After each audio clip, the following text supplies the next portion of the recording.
So Pathless was a game that launched with the PlayStation 5, and it was on my radar from day one. But to be honest, the only reason I didn't jump in right away is because I didn't feel like paying the $53 Canadian price tag for a game that I was unsure of if I was going to enjoy. What's up guys, Veteran Gamer here, and today we're reviewing The Pathless, a game that is available on PS4, PS5, and PC. For the PS5 version of the game surprisingly has two graphical modes.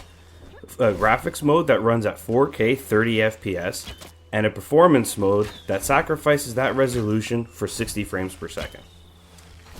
Speaking with the visuals of this game, they're very simple in terms of like technological, they're simple graphical tone, but yet they have a great art style. So the game is a beautiful looking game, but not from a technical standpoint, but from an artistic standpoint. And to complement this fantastic art style is even more impressive, the fantastic musical score. The musical score for Pathless is amazing. It's some of the best music I've heard in a video game, bar none. And just as you traverse the map and as you play, having that music in the background, it's really nice. And it's like a symphonic score. On top of that, like for this game and the way the game is played, the DualSense features that are here, they're just meh at best. I mean, they do have a little bit of tension when you draw the bow, but even on the strongest setting, it's barely noticeable. There's no real vibration. The 3D audio isn't used. It's safe to say that at this point for this game, you know, the user experience is your traditional adventure game that doesn't stand out from an experience standpoint. While playing the game, this is an adventure game first and foremost, so there is no map whatsoever. You can't open up your menu, there's no map. You guide yourself by following the red towers. You activate your vision with the goggles that highlights where the towers are, and those are the towers that you need to cleanse from the evil within the world. So there are roughly about 9 or so towers that you have to go, and they're spread out around the world. And after you cleanse 3 towers in a given area, you'll then fight the area boss. But before you cleanse the 3 towers, like as you're making your way through the world, a red storm will chase you throughout the map. And if you get engulfed in this storm, you actually you get separated from your eagle, and you actually have to go retrieve it while hiding from the area boss. Once you've cleansed the 3 towers, you will then go after the boss itself.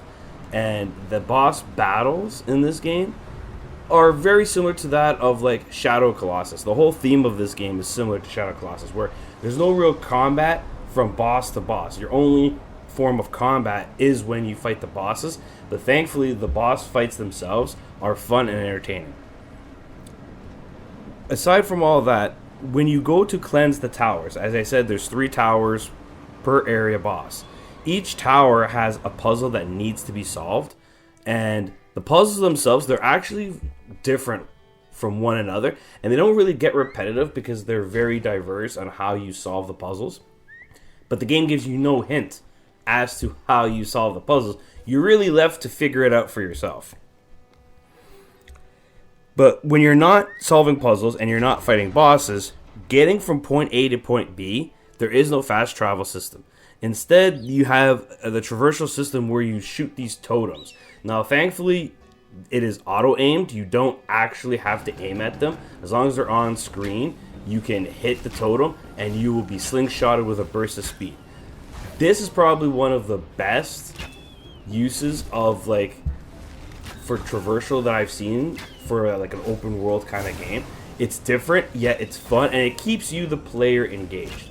The only thing is, because the traversal system is such a highlight for this game, that playing the game at 4K 30 FPS, the graphical mode, is actually not the best way to play. The default is the performance mode, and I agree, because the graphical difference between performance and graphics mode is just resolution. And as stated earlier, the graphical style is simplistic. So there's no real need to have native 4K at the expense of 60 frames per second. I would rather play the game at 60 FPS, and that's the way I recommended it. But aside from that, when you're not traversing the world front to back, when you're not solving puzzles, you are fighting the boss battles. And the boss battles are the best part about the game. They're the most fun aspect of the game, much how it was in Shadow of the Colossus. The only thing is, for me as a player, this game is not my cup of tea. At times I was bored just going from tower to tower, solving puzzle to puzzle. But that's not a fault of the game itself. That's just my taste. I prefer a more action-oriented game, a game with a lot more combat. That's just me. But if you're into exploring, you're into adventuring, this might be a game to look into. It's not that expensive. It is about a 7-hour game to complete, just to complete it, and it's about maybe 10 hours to get every nook and cranny and platinum it. So it's definitely a fun game and a game worth checking out. And all saying that, I personally give this game a 7 out of 10. You know, I personally, like I said, I didn't buy it at full price. I waited for the price to go on sale for a bit because I couldn't justify the $53 Canadian price tag. I ended up spending just under $40 for it, and for $40, it was worth my money.